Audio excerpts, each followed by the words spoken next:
Ladies and gentlemen, seekers of light and secret knowledge wherever you may be, you are listening to Points of Light Radio, the podcast dedicated to taking you past the apron and behind the closed doors of lodges everywhere. And here is your host, Stan Miller. Greetings, brothers and sisters. Shalom. Assalamu alaikum. Adnistana. It's wonderful to be back with you here on Points of Light Radio and carrying on this journey of light and knowledge that we began. Hard to believe, but it's about 3 years ago now. Right? But it's also a double pleasure because in this particular podcast, I will be interviewing a man named Paul Martin Harper. He is the city secretary of James Mercury Lodge and Grand Treasurer and Knight of the Order of Merit in Cyprus. Right? And what makes this even better is he's beginning a podcast for the RAOB in Cyprus. I love this. I love working with fellow podcasters. My very first guest, if you remember correctly, was a gentleman who ran the Historical Light Masonic podcast. I just love working with and helping out other podcasters, right? And it's wonderful as well to be revisiting the RAOB, the Royal Antediluvian Order Buffaloes. They are one of the largest fraternal organizations in the United Kingdom and in other parts of the world where they're really growing. And just to give you a quick insight, the RAOB was founded at the Harp Tavern in London, England by the artist Joseph Lyle and comedian William Sennett, along with stagehands and theater technicians in August of 1822. The RAOB is also known as Buffs by its members. The RAOB lodges exist in Britain, Northern Ireland, Canada, Australia, New Zealand, South Africa, the Middle East, India, Africa, Gibraltar, and Cyprus, where they're one of the fastest growing organizations. They may even be active, as far as I know, within the Philippines. I would love to interview someone from there as well.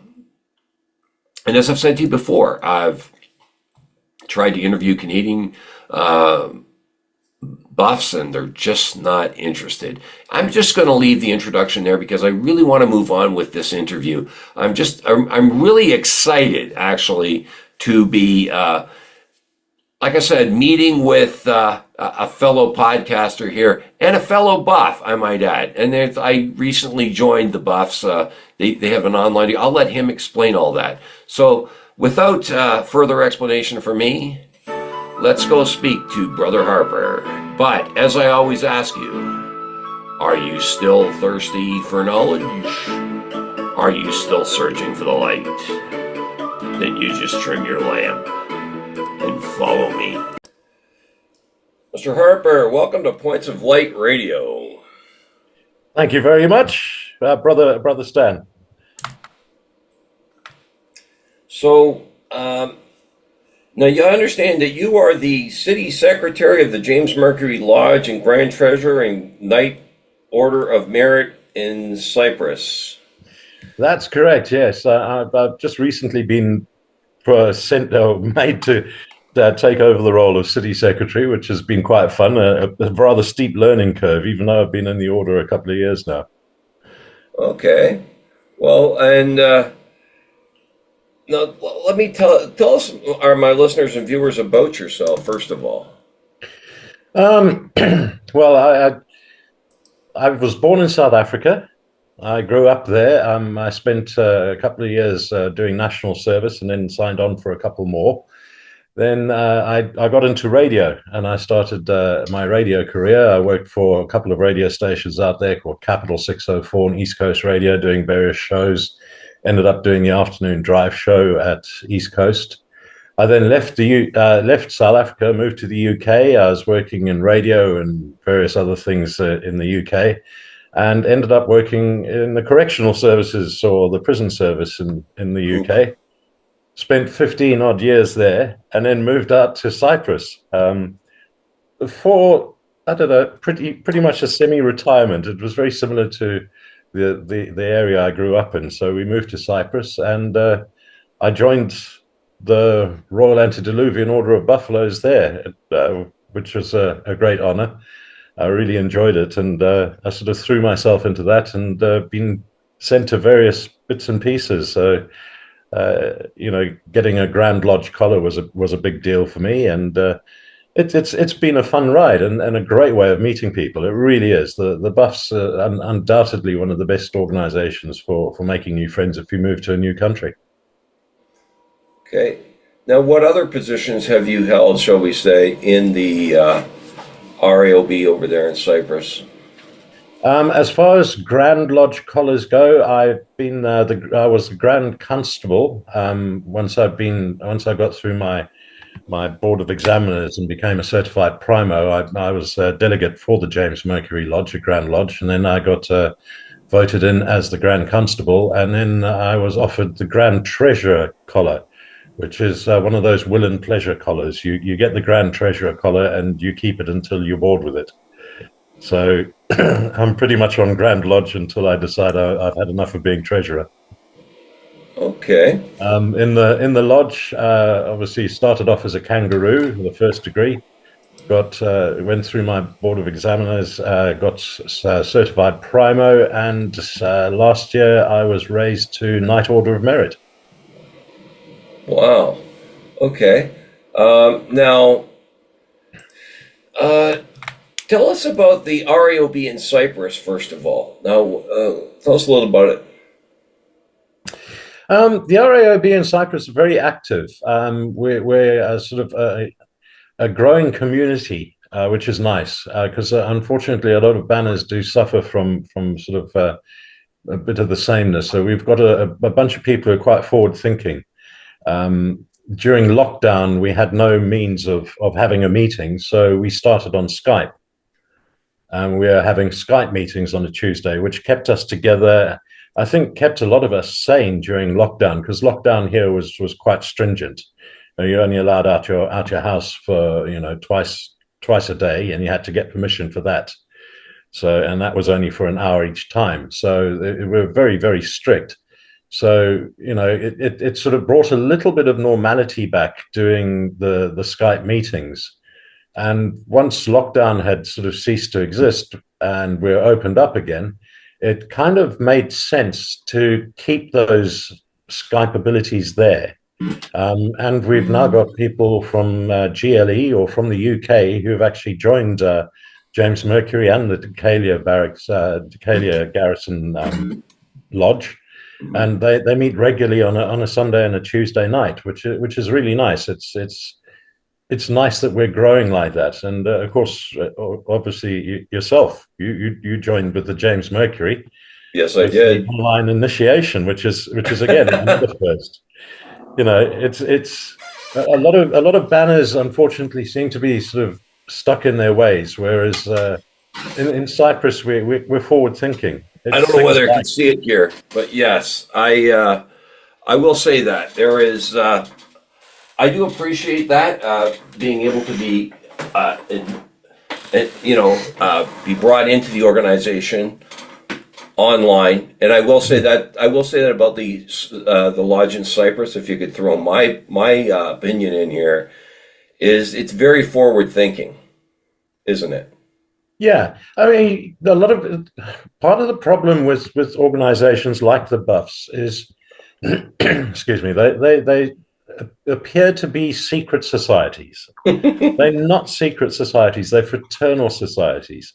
The reason they appear to be secret societies is no one really talks about them, if you know what I mean. There's another group or another society that refer to themselves as a secret society, which is the Masons. They've been trying in the past decade or so to come out from their hiding holes and be more active and more visible.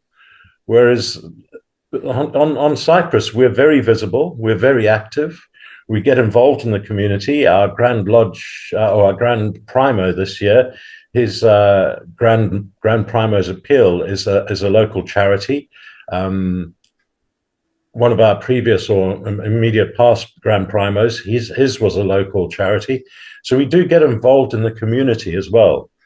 And I think to a large degree, when you're active and you're involved and you're seen to be doing normal things, they accept you. If you know what I mean. You're not sort of doing things underhandedly. It's, this, we are raising funds for this. Our particular charity is Holiday of a Lifetime. People get to see Holiday of a Lifetime. They get to see how it works, and they donate generously. So our functions are very well attended. Yeah, very true. And I will also say that as well, because it's something, one of the focuses of Points of Light Radio has been, how do we move fraternalism forward? And it seems like the RAOB in Cyprus, particularly this James Mercury Lodge, is doing just that. They're trying to find ways of moving the RAOB forward into the 2020s and getting it out of that, like, the 1800s mindset that, well, this is how we do things. We've always done them that way. There are some fundamentals that'll never change with fraternalism, but I think you'll agree with me. It does have to move forward. And like I said, you gentlemen over there are doing just that. You're helping move it forward. Yeah, do you know what? The traditions are very, very important. I mean, I'm quite an old-fashioned bloke. My parents brought me up in a very old-fashioned way. So there are certain traditions that I will hold on to for dear life within the Buffs. However, it doesn't mean we can't start doing Zoom meetings. We can't start a podcast. We can't tell people about what we're doing. We can't, we can use Facebook, we can use X. There are all these facilities available to advertise what we're doing, and without compromising what we're the about. esoteric stuff that we do. Yeah, exactly. As I say, it's important to have these traditions, and a lot of the traditions are sort of very dear to a lot of the members. In fact, most of the members. So yeah, they'll hang on to those. I mean, the obligation, as you well know, you're asked not to divulge certain things, and that's the signs and passwords. And all I can say is there's a reason for that, because they're mostly meaningless to people. Most of what we do keep secret means nothing to somebody from outside. I've done segments on that as well. Yeah, exactly. There's the signs and passwords. I mean, bless us, half of us can't remember the passwords. You too, eh? You make sure you arrive before lunch starts. You don't need the password then. Yeah. I can't wait to hear this. Now, I understand you've got some news to tell my listeners and viewers about a new podcast. Yeah, we have a new podcast. We have a YouTube channel that's up and running. Quite amazingly, I did the first podcast with the immediate past Grand Primo, Brother Nof Pashialis, who you've spoken to as well. And I was editing it and putting some pictures to it and that sort of thing. And I sort of I published it publicly, but didn't really advertise the fact that anyone was that it was up there. I mean, not even the brothers knew it was. I think the only one that did know was Nof. And I went back to check the good old YouTube analytics, and I know sometimes you've got to take these things with a pinch of salt. But before I'd even bothered telling the Grand Secretary that it was up and running, we'd had over 35 views on it. Excellent. From various people. Yeah. Do you know, again, it's something that's important. Even in Cyprus, even though we are as active as we are, people still don't know that we exist. We get people coming out from the UK going, well, I'm a member of the Buffs. Is there a lodge out here that I could possibly come to? And you think, well, you've been hiding under a rock somewhere, because, we're on Facebook and we're on here and we're on there, and, we advertise ourselves quite. It's something I talk about on my podcast too. Fraternal organizations need to make people aware of where they are. Yeah. And they need to make sure that people on the other end are there to welcome them when they get there, or that there's assistance to help them continue the organization, start up a new whatever it is. I do believe they have to do that. Yeah, do you know, I was talking about this last night. It's like the old day of being in sales. Being in sales back in the sort of in the 1980s and the 1990s, you're able to sit back, make a couple of phone calls, and you probably get a sale. Yeah. These days, because of competition, you've got to go out and knock on doors. Mhm. It's the same with organizations and fraternities like ourselves. If you want new people to join, you have to go out into the community and talk to people. You have to hold events that'll get people interested and enthused in it. Because at the end of the day, you don't want to go to a group that are sort of boring and sit in an office and chat about work and then go home. You want people, you want a community that's fun. People that go out and play golf or they go walking. I mean, we've got very active hashers who enjoy walking around this beautiful island of ours. We've got people who play golf and they take part in the Grand Primo's Golf Day, which is coming up in March. And we get a lot of outsiders joining that, or the uninitiated or unenlightened, as we like to refer to them. They come along to that and we chat to them. And, hopefully one of them, at least one of them out of every function will go home and think, do you know what, they're a nice bunch of lads. I'd like to join that.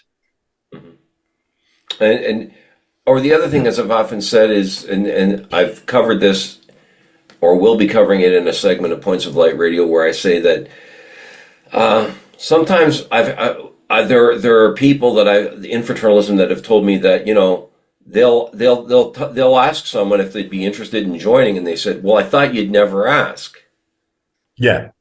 You got to be I was one of that those. way. You know what I mean? I do a segment on that where how do we approach candidates or possible candidates, and like a lot of people, sometimes they think because they know we're in a secret society, they think, well, we got to wait for them to ask us. Well, that's traditionally been the way, but it shouldn't always be the case anymore. Do you know what? One of the best descriptions I had of the Buffs was from our immediate past Grand Primo as well. Is there are secret societies and there are societies with secrets. We're the latter. We're a society with secrets. Not a lot, yeah, but we're not essentially a secret society, which is why we're able to go out into the community. And it's still the best way to communicate with someone is to go and have a chat with them. Go and let them see you having fun. Go to a golf day, go karting, do whatever sort of appeals to you, and just get people involved. Now, what is the name of your podcast? The podcast is a bit tongue in cheek. It's called Buffed Up in Cyprus. Sort of a little play on the words, because none of us are particularly buff, but we are all buffs. And very true. Well, yeah, it's one of those things, though. But what's going to be your target audience, shall you say? Do you know what? Anyone who's particularly interested in what we do, where we are, and what we're about. Having started off, we chatted with Noff. Obviously, the main priority was to talk to him about his year as Grand Primo and what it felt like. But we talk about all things buff. I think we end up talking about the Absent Brethren song that we sing at every meeting. Some people sing songs and the words mean nothing until you go to an event where it's used in its correct place. And then all of a sudden, everything hits home and it makes a lot of sense. Yeah.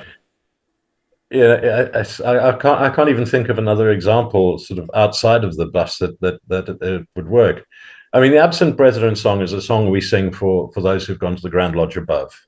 Oh, yeah. And there's a particular line in there that says, "And when on us the ivy leaves descend." And that, we go along on Tuesday night and you sing it and you sing it with as much meaning as you can. But when you actually stood at a buff's funeral and for some reason they decided they were going to choose me to be a funeral marshal on a couple of occasions, or stand in for the existing funeral marshal.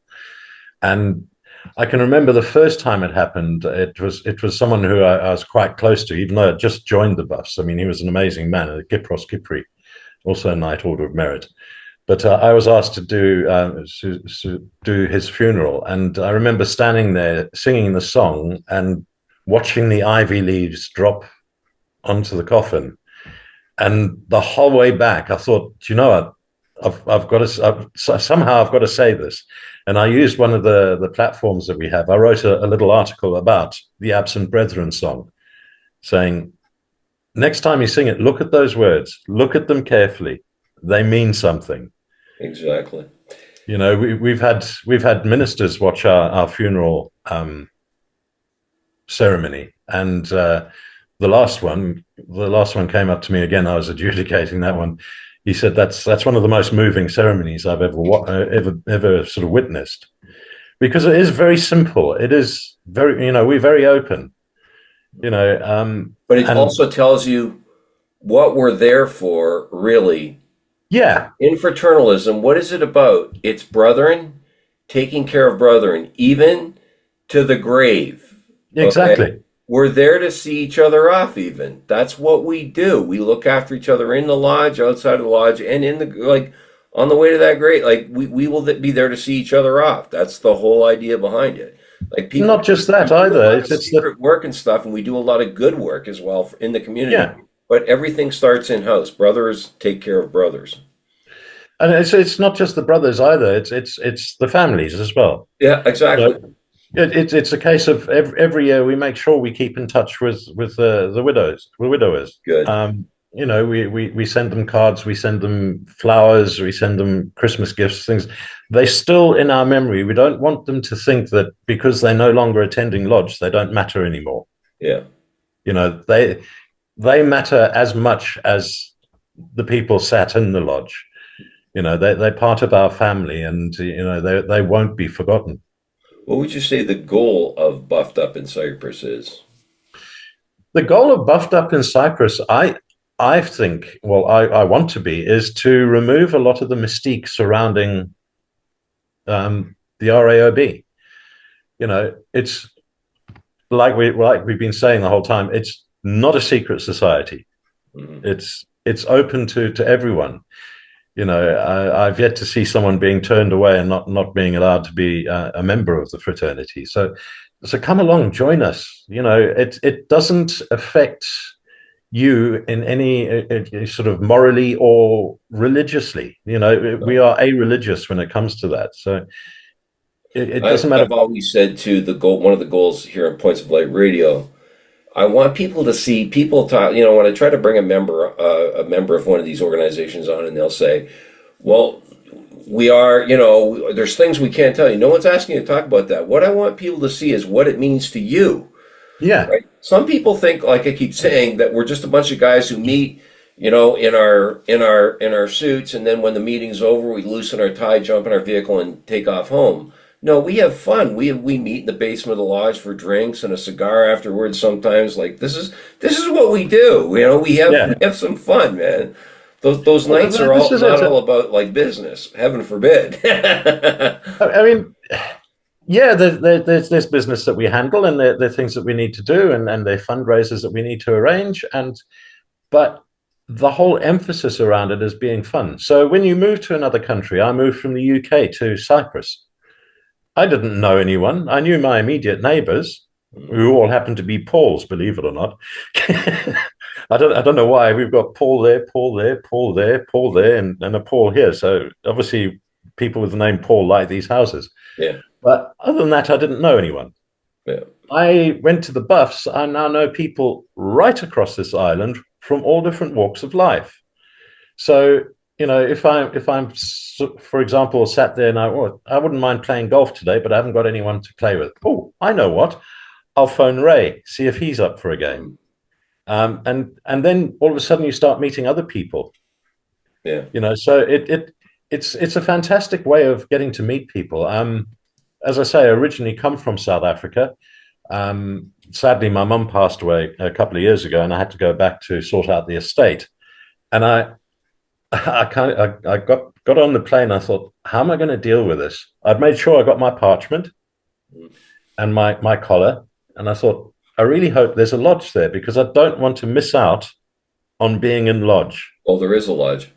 And there was a lodge, and the thing is, I didn't know anyone at that lodge. I did not know a single person. But I walked in and it felt familiar because it was a lodge.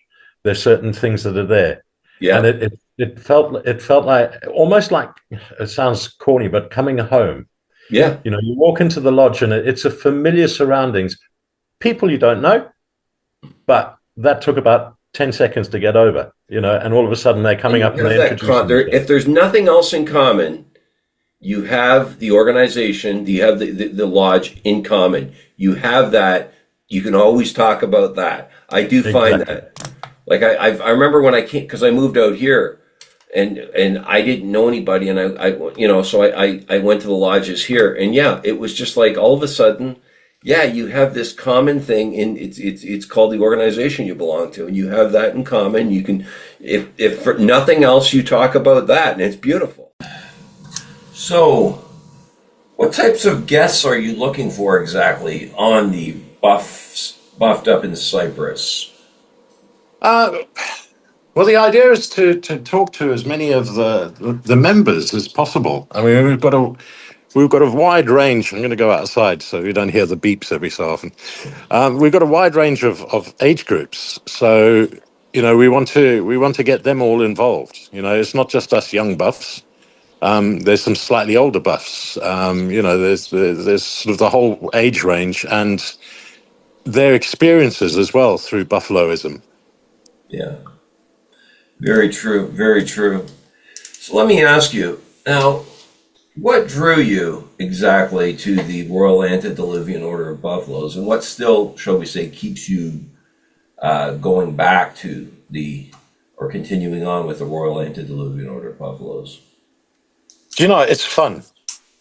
It's fun. It's a great opportunity. It's one night a week or one day a week. You can go out. You can meet with your friends. You can do a bit of business, and then you have a load of fun. And it's something that keeps me going back time and time again. The funny thing about the Buffs was I had literally never heard of the Buffs until a friend of mine down the road joined, whose name isn't Paul, believe it or not, but he joined up with the Buffs, and he was telling me about it. And I said, "Oh, see if you can get me in. You know, see if I can become a member." And he did. He went back and he came back with a form to fill in. I filled in the form, and 2 weeks later, I was being initiated. After I'd been initiated, I phoned my mother in South Africa and I said, "Guess what, Mum? I'm a member of the Buffs." And she went, "Oh, brilliant. Your granddad was a lodge member as well." Now, unfortunately, because of the age gap, I never met my granddad. So, I've been able to find out about what my granddad did during his Buffalo career as well. So it's that kind of thing. It's the history surrounding it. I mean, it's not something that's just sort of cropped up now. Very true. And like, what do you feel it's done for you? I've heard you say a lot of things so far. What has it done for me? It's given me the friendship and the fellowship. It's given me opportunities that I didn't have before. Um, you know, uh, a lot of people have a talent that they possibly don't know about it. The Buffs is one of those organizations that'll drag it out of you. They'll find your niche, and you end up working towards that. It gives you a lot of self confidence. You got a lodge room with 18 other buffs in there, all getting a little bit rowdy during part of the fun part of the evening. You got to be able to stand up and fend for yourself, and Yeah. I think that's it. It gives you self confidence. It gives you fellowship. Yeah, and I think, and I've talked to different guests as well. I think when you start holding these roles in in these lodges, these different Hmm. offices, these different positions, these different chairs, as some call them, you really see it. You really learn a lot. Not just like it teaches you things, right? And I've Yeah. often said this as well. Of course, like you say, I've only had my kangaroo degree within the RAOB. But when I've in other lodges, I've moved through the degree system, and I've said this before: a good degree, and I'm sure the rest of the degrees are like that as well. And I know the kangaroo degree was. You get a lesson, not just for the lodge, but you get a lesson for life. Wouldn't you agree? Yeah. Really, the degrees. If like you talk about that song that you sing in your lodge, how Yeah. eventually you discovered that deeper meaning to it. These degrees were set up not just to teach you something for the lodge, but for life. And I think you'll agree with me. I've learned so much, and I think you found this as well. You learn not just by getting them, but also observing other people get their degrees. And then you start being part of that degree team, leading that brother through. Like, I'll never forget the last time last degree that I was there. I led a brother through one of our degrees in one of the lodges I belonged to. The energy that was in that lodge, that whole lodge, it seemed to not just spill outside the lodge room into the lounge. Like, we were just like, wow. Everybody's like, wow, we learned so much tonight, right? Yeah, that's very true. Also, do you know you start off as a kangaroo. You learn the way lodge works, because for some people it can be confusing. Mm-hmm. There's a lot of oldie English used within lodge, which can confuse a lot of people, because some people might never have come across that. Fortunately, my dad was an English teacher, so I didn't have a problem with that.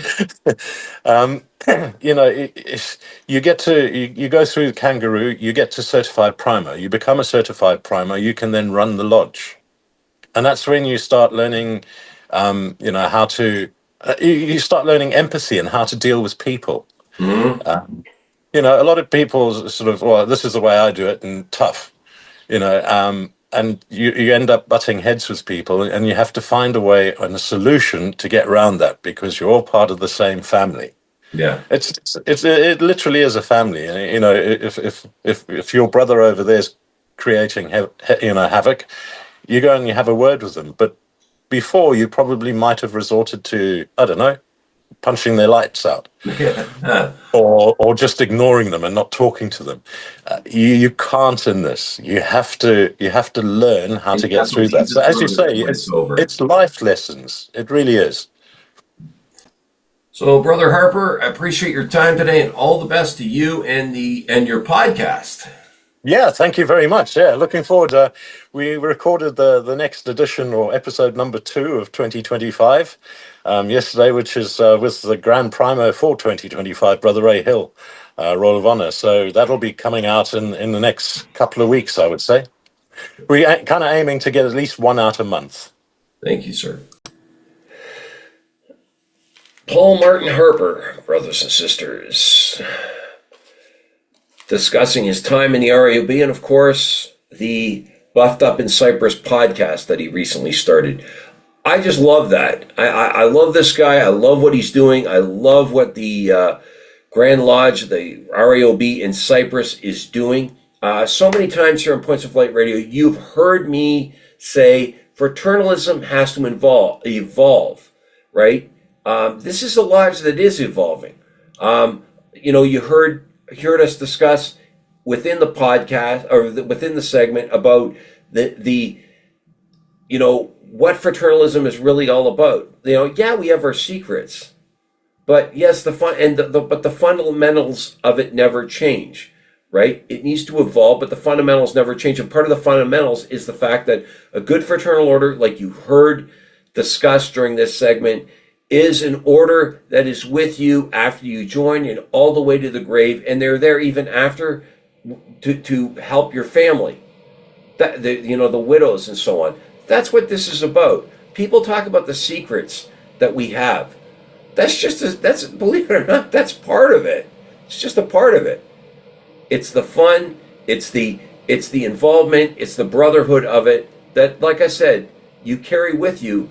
And goes with you all the way to the grave. These brothers will, right? I love that. I love, like I said, this Buffed Up in Cyprus podcast that he's bringing out. I think that's wonderful, right? This is an organization that is moving forward. I'd love to have Brother Harper back on here again. I would love to have any member of that lodge is always welcome on here on this podcast, as far as I'm concerned.